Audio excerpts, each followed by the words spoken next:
কোথায় হ্রস্বইকার হয় আর কোথায় দীর্ঘইকার হয়, শ্রেণী বানানে হ্রস্বইকার নাকি দীর্ঘইকার।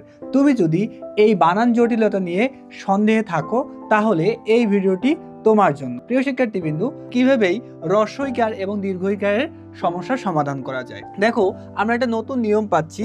যখন কোনো একটা শব্দের বানানে যখন আমরা মানুষ না বোঝাই, অর্থাৎ শব্দের যে শব্দটা রয়েছে সেটার দ্বারা যদি মানুষ না বোঝায় তাহলে সেখানে কি হবে, সেখানে হচ্ছে হ্রস্বইকার হয়। যেমন শ্রেণী, এই শ্রেণী বানানে কি দেখতেছি আমরা, হচ্ছে হ্রস্বইকার দেখতেছি। শ্রেণী দ্বারা কিন্তু কোনো মানুষকে বোঝানো হচ্ছে না, যেহেতু কোনো মানুষকে বোঝানো হচ্ছে না এজন্য শ্রেণী বানানে আমরা হ্রস্বইকার দেব। এরপর দেখো পল্লী, পল্লী দ্বারা কিন্তু কোনো মানুষকে বোঝাচ্ছে না, পল্লী দ্বারা একটা গ্রামকে বোঝানো হচ্ছে, এজন্য কি হচ্ছে পল্লী বানানে হচ্ছে হ্রস্বইকার হবে। অনেক সময় আমরা সূচি বানানে কি করি, আমরা হচ্ছে দীর্ঘইকার দেই, কিন্তু সূচি বানানে দীর্ঘইকার কখনো হবে না।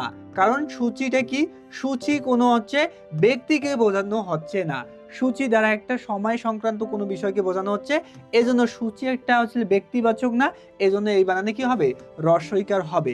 এছাড়াও আমরা কিছু দেখতেছি হচ্ছে ধরনী, তারপর হচ্ছে গ্লানি, এরপর হচ্ছে বাড়ি বানানে অনেক সময় আমরা দীর্ঘইকার দেই, খুব জটিল একটা সমস্যা।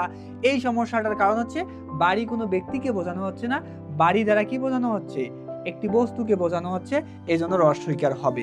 এছাড়া কিছু কিছু রয়েছে যেমন তরকারি, সরকারি বানানে খুবই আমরা ভুল করি, আমরা দীর্ঘইকার দেই কিন্তু সরকারি বানানে কি হবে, হ্রস্বইকার হবে। এরপর হচ্ছে পাকামি, এরপর হচ্ছে সোনালী, রূপালী। হ্যাঁ, তাহলে এই যে বিষয়গুলো, শ্রদ্ধাঞ্জলি, গীতাঞ্জলি, শ্রদ্ধাঞ্জলি দ্বারা আসলে ব্যক্তিকে বোঝানো হচ্ছে না, গীতাঞ্জলি দ্বারা আসলে ব্যক্তিকে বোঝানো হচ্ছে না, এই জন্য অঞ্জলি শব্দে আমরা কি হ্রস্বইকার ব্যবহার করব।